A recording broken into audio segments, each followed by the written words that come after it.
मुख्य उद्देश्य है, हमारे उद्देश्य दो हैं।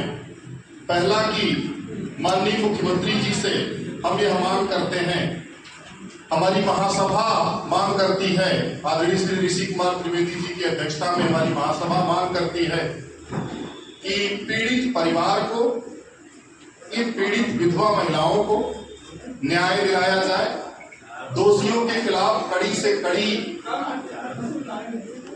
सजा माननीय मुख्यमंत्री जी संबंधित सिस्टम के जरिए उन सबको दिलाएं। और जो दूसरा ऑब्जेक्टिव है कि हमारे समाज में एक इस प्रकार की घटिया विचारधारा के लोग भी हैं जो किस प्रकार से अपने सातिराना अंदाज से परिवार में पहले पैठ बनाते हैं, धीरे धीरे करके समस्त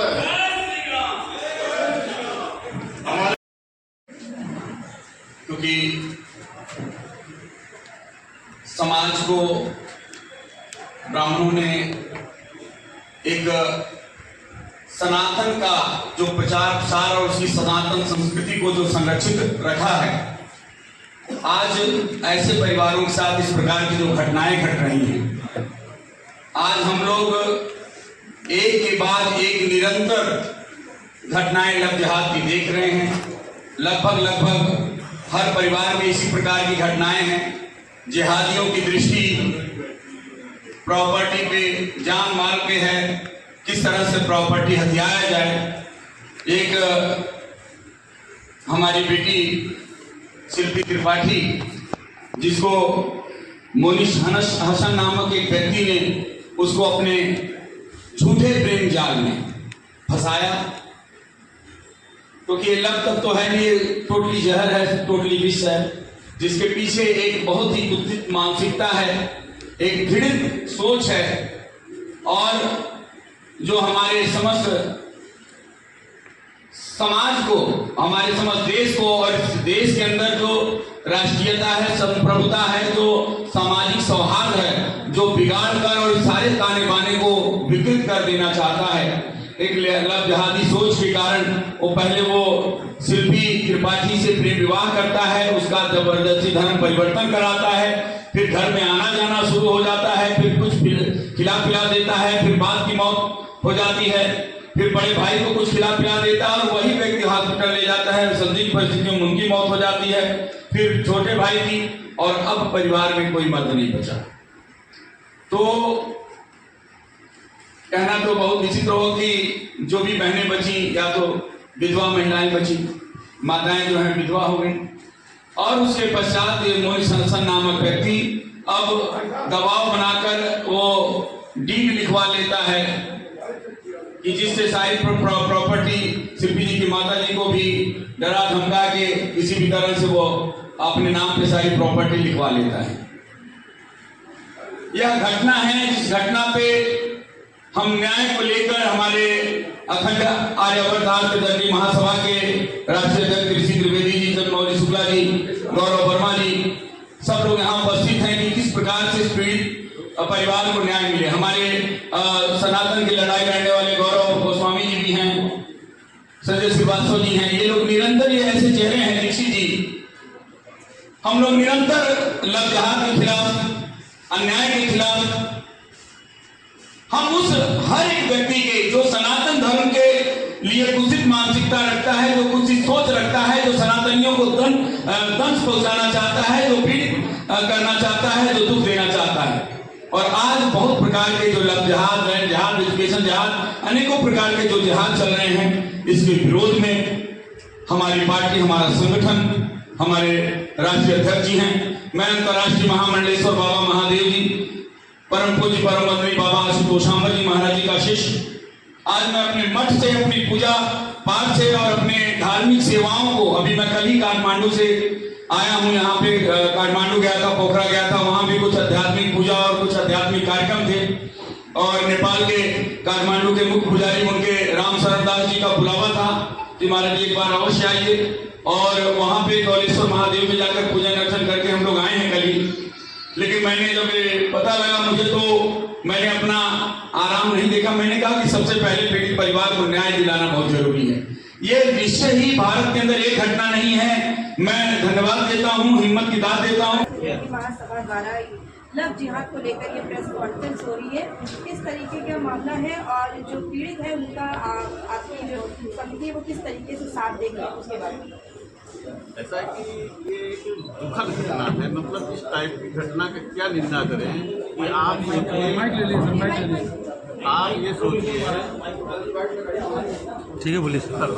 आप ये सोचिए कि एक लड़की शिल्पी पढ़ने जाती है कॉलेज में और मोनिस हसन की बहन उसी कॉलेज में पढ़ती है और दोनों की दोस्ती होती है। फिर वो अपने भाई मोनिस हसन से मिलाता है। अब उसके बाद वो लव जिहाद का शिकार होती है और 1 से 1.5 साल के अंदर वो भाग जाती है। अब भागने के बाद फिर वो शादी करती है, जबकि ये स्पेशल मैरिज एक्ट है कि जिसमें एक धर्म का व्यक्ति दूसरे धर्म में जब तक डीएम ऑर्डर न करे तब तक शादी नहीं हो सकती। तो कैसे उसकी शादी हुई? सबसे पहले तो यही एक बहुत बड़ा सवाल है कि शादी हो गई कैसे गई, उन्होंने कैसे निकाह कर लिया, जबकि एक ब्राह्मण परिवार हिंदू परिवार से है और दूसरा मुस्लिम है। ये शादी कतई नहीं मानी जा सकती है, क्योंकि ये शादी न कानूनन है और न ही हमारे समाज की शादी है। ये तो केवल एक भगा करके ले जाना, जिसे रखेल कहते, उस टाइप के जा करके उसको रख लिया है अपने पास। तो ये फिर उसको रख करके फिर उसकी माँ को बंधक बनाया, माँ को अपने साथ रखा हुआ है शिल्पी की। और उसके बाद जो है धीरे धीरे करके एक एक परिवार के एक एक मर्द को इलाज के बहाने किसी तरीके से रास्ते से हटाता गया। आज उस परिवार में, त्रिपाठी परिवार में एक भी मर्द नहीं है, जो भी हैं सो नाबालिग बच्चे और बच्चियां हैं। आपके सामने दोनों महिलाएं बैठी हैं। इनके साथ सोचिए कि इस उम्र में इनके दोनों पति, कोई जुकाम बुखार से पीड़ित था उसकी मौत हो गई, किसी की किसी प्रकार से मौत हो गई। ये जांच का विषय है कि जांच होनी चाहिए कि ऐसे कैसे घट गई कि एक परिवार जो इतना बड़ा परिवार है, जिसकी हजरतगंज में चाणक्य एडवर्टाइजिंग कंपनी है बहुत बड़ी, उस कंपनी के मालिक थे और आज उनके पास रोड पे आ गए। ये जाकर के स्कूल में कहीं पढ़ा रहे हैं, कैसे अपना जीवन यापन कर रहे हैं। ये स्थिति इस परिवार की आ गई जो करोड़पति परिवार था। तो कहाँ गई संपत्ति? कौन से लोग हैं जो उनकी संपत्ति को गमन कर लिए? बेटी, ये देखो निहारिका त्रिपाठी बैठी हैं, इनकी बेटी को 8 साल की बच्ची को बंधक बनाया जाता है। उसका जो है मोबाइल छीना जाता है और फिर उसको जाकर के गिफ्ट डीड करा ली जाती है, जबकि गिफ्ट डीड उसी समय हो सकती है जब वो संपत्ति, पति की संपत्ति पत्नी के नाम चढ़ जाए। अभी तक कोई संपत्ति नहीं चढ़ी, ऐसे ही फर्जी गिफ्ट डीड करा ली गई और इनको घर से बेदखल किया जा रहा है। इनके घर पे पुलिस जा रही है, दबाव बना रही है। वहाँ का ब्यूटिशन का एक सिपाही है, राजन केसरी दरोगा है, वो दरोगा जाकर के जबरदस्ती मकान खाली करा रहा है, इनके घर में जाकर के दबाव बना रहा है, जबकि सारी चीजें पता है उसको और उसने बहुत बड़ी मदद की है मोनिस हसन की। उसके खिलाफ भी जांच होनी चाहिए। मैं उच्च स्तरीय जांच की मांग करूंगा इसमें योगी जी से, इसमें उच्च स्तरीय जांच हो। ये जो आपने प्रेस कॉन्फ्रेंस आज कराई हुई है और ये पीड़िता भी दोनों लोग साथ में हैं, और ये मामला आपके पास कब आया और अभी आप इस प्रेस कॉन्फ्रेंस के बाद क्या क्या एक्शन लेंगे जिससे इनको न्याय सुनिश्चित कर पाएंगे? क्योंकि लव जिहाद जैसे मामलों में और बहुत सारे सामाजिक मामलों में आप लगातार प्रतिबद्धता के साथ कार्य करते रहते हैं। ऐसा है कि लगभग 15 से 20 दिन हो गया ये दोनों महिलाएं मेरे ऑफिस आई थी। वहाँ पे आप बेटी बताई, लेकिन मेरे पास कोई डॉक्यूमेंट नहीं थे, कोई साक्ष्य नहीं थे। मैं मीडिया के सामने, अधिकारी के सामने कैसे रूबरू होता, क्या जवाब देता? फिर मुझे वो सब साक्ष्य कलेक्ट करने पड़े। जब सारी चीजें मेरे सामने आई कि किस डेट में कौन सा एप्लीकेशन महिला आयोग को दिया गया, कौन सा एप्लीकेशन माननीय मुख्यमंत्री जी को दिया गया, कौन पुलिस को दिया गया, कौन थाने को दिया गया, जब सारी चीजें निकल के आई फिर उस पर एक प्रार्थना पत्र तैयार हुआ जो पश्चिमी उपायुक्त पश्चिमी को दिया गया है FIR दर्ज करने के लिए, कर दिया गया है FIR दर्ज करने के लिए। यदि FIR नहीं दर्ज होती है, क्योंकि FIR कोई मारपीट की या कोई छोटी मोटी धाराओं नहीं है, इनके साथ लठीचार्ज भी हुआ है, इनके साथ पूरी प्रॉपर्टी हैंडओवर कर ली गई। आप सोचिए कि जिसका पति खत्म हो गया, सब नाबालिग बच्चियां हैं, अब वो अपनी स्वेच्छा से अपनी संपत्ति जो है अपनी ननद को दे रहा, अपनी सास को दे रही है। क्यों दे रही है? क्या उसके परिवार बच्चियां कहाँ से पढ़ेंगी? ये परिवार कैसे पलेगा? ये इसकी चिंता नहीं थी इन लोगों को। जबरदस्ती उसके बच्ची को किडनैप किया गया, उसको बंधक बनाया गया, उसका रिकॉर्डिंग भी है हमारे पास। उसको बंधक बनाया गया, बंधक बना करके जबरदस्ती ले जा करके इनसे गिफ्ट डीड कराई गई। वो गिफ्ट डीड भी खारिज होनी चाहिए। और इस पे जब तक प्रशासन और शासन उच्च स्तरीय जांच नहीं करेगा तो ये निकल करके कोई चीज बाहर नहीं आने वाली, क्योंकि ये पूरा एक षड्यंत्र है जो पूरी चक्रव्यूह जैसे रच करके ये चीज तैयार की गई। आपकी जो प्रमुख मांगे हैं इसमें जैसे जांच भी होगी और न्याय भी चाहिए, तो क्या क्या मांगे हैं सरकार से? सब मांगे पार्टिकुलर हैं कि सबसे पहले तो FIR दर्ज हो मोनिस हसन और उसके जो भी गुर्गे जो भी उनके साथी हैं उनके खिलाफ। जब FIR दर्ज होने के बाद ये विवेचना करें, जांच करें, फिर जो चीज निकल के आती है उस पर एक्शन होना चाहिए, उनको गिरफ्तारी होनी चाहिए। और यदि नहीं जो है FIR दर्ज होती है तो फिर आगे रोड का रास्ता तय होगा, संघर्ष अवश्य होगा और संघर्ष इतना होगा कि इसकी आवाज योगी तक जाएगी। जो पुलिस कर्मी इसमें मिले हुए हैं जिनका आपने नाम भी लिया कि बहुत सहयोग उन्होंने किया है पार्टी राजन में, केसरी नाम है उनका। राजन केसरी को लेकर के क्या आह्वान करेंगे कि जिस तरीके से पुलिस विभाग क्या कार्रवाई करे मीडिएट के रूप से में? बात किया है, ऊपर अधिकारियों से बात किया, तुरंत उन्होंने जैसे मैंने सारी चीजें बताई उस संगठन का नाम सुना, उन्होंने तुरंत वो विवेचना उठा करके दूसरे को ट्रांसफर कर दी है। लेकिन विवेचना ट्रांसफर करने से समस्या का समाधान नहीं हो गया। आप उस विवेचना को क्या कर रहे थे इतने दिन रख करके, और आप विवेचना दूसरे को ट्रांसफर कर रहे हो, वो भी अपने ही थाने में, तो वो भी अभी संदिग्ध है। और मैंने उस जो नया विवेचक है उससे भी बात किया है कि निष्पक्ष जांच होनी चाहिए, नहीं आप भी कटघरे में आएंगे। तो ये चीजें हैं और इसको लेकर के ये मान के लिए कि बहुत जल्द हम लोग जो है लखनऊ के जो हमारे CP साहब हैं पुलिस आयुक्त, उनसे भी मुलाकात करेंगे और हमारा एक प्रतिनिधिमंडल तैयार हो रहा है जो योगी जी से मुलाकात करके पूरी चीज को संज्ञान में लाएगा, क्योंकि ये छोटी मोटी कहानी नहीं है, छोटी चीज नहीं है। आप सोचिए कि कितना बड़ा अपराध है, आप सोच नहीं सकते। जब सोचोगे तो आंख में आंसू आ जाएगा कि इतनी बड़ी घटना घट गई और प्रशासन शासन सब मौन बैठा है कि एक पूरा परिवार का परिवार बर्बाद हो गया जो लखनऊ का एक मानी जानी हस्ती थी।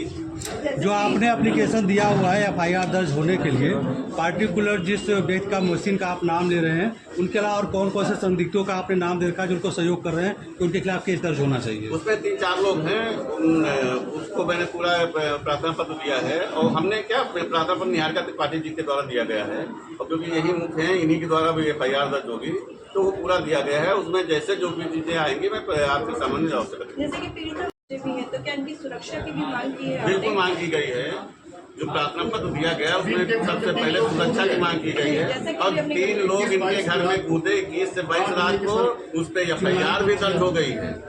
आप सोचिए FIR भी दर्ज हो गई, शिनाख्त भी हो गई है, लेकिन अभी तक गिरफ्तारी नहीं हुई है। यही चीज है कि कब गिरफ्तार होंगे ये लोग, इसी के लिए आज प्रेस वार्ता निर्धारित की गई है कि आप लोगों के माध्यम से, पत्रकारों के माध्यम से, आप लोगों के चैनल के माध्यम से इस खबर को इतना जरूर पहुंचाइए कि हमारी शासन और प्रशासन तक आवाज पहुंच सके। और इस पर इसकी निगरानी करनी होगी, इसकी समीक्षा करनी होगी, तभी कुछ होगा। और इसलिए प्रशासन से मैं चाहता हूं कि पीड़ित पक्ष को न्याय मिले। यदि न्याय नहीं मिलता है तो बहुत बड़ा उग्र प्रदर्शन होगा, क्योंकि हम चुप नहीं बैठेंगे। ये बहुत हो गया है, तमाशा बंद होना चाहिए और इस प्रकार के कुचक्र अब खत्म होने चाहिए, षड्यंत्र खत्म होने चाहिए। इन्हीं बातों को लेकर मैं अपने विचारों को ही विराम देता हूँ। बोले जय श्री राम। क्या मामला था आपके साथ?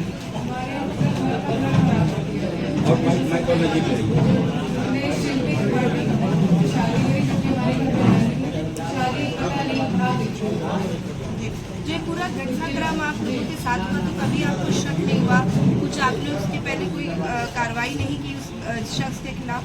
कभी ऐसा लगा ही नहीं कि परिवार के इंसान जैसे होते हैं सब भी रहते हैं, लगा कि भाई ठीक है ले जा रहे हैं हॉस्पिटल को लेके जा रहे हैं पूरे टाइम, किस उससे मंशा से ले रहे हैं ये हमें कैसे पता चला? इस पूरे प्रकरण को लेकर आपकी ननद और आपकी सास का क्या रवैया है? ये लोग उसी तरह से उन्हीं का साथ देते हैं, अभी भी उन्हीं के पास ही है, लोगों से कोई मतलब नहीं है, उनका भी और सास का भी।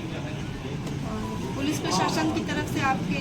हाँ, मैंने बहुत एप्लीकेशन वगैरह डाली पर उन्होंने हमेशा नेगेटिव रिस्पॉन्स आया, खास करके राजन केसरी। अभी आप क्या मांग कर रही हैं? न्याय चाहिए, जो भी सोल्यूशन होगा। लोग गिरफ्तार हो FIR हाँ, FIR दर्ज है, बिल्कुल गिरफ्तार नहीं हुआ। आगे आपकी क्या रणनीति रहेगी जिस प्रकार अगर आप जैसे कि इंसाफ की मांग कर रही हैं तो अभी क्या कुछ कहना चाहेंगे? इंसाफ मिले और जल्दी से इसकी जांच, हम लोग का बिजनेस है, घर है, सब फर्जी के ब्रेड करके हमने ले लिए हैं।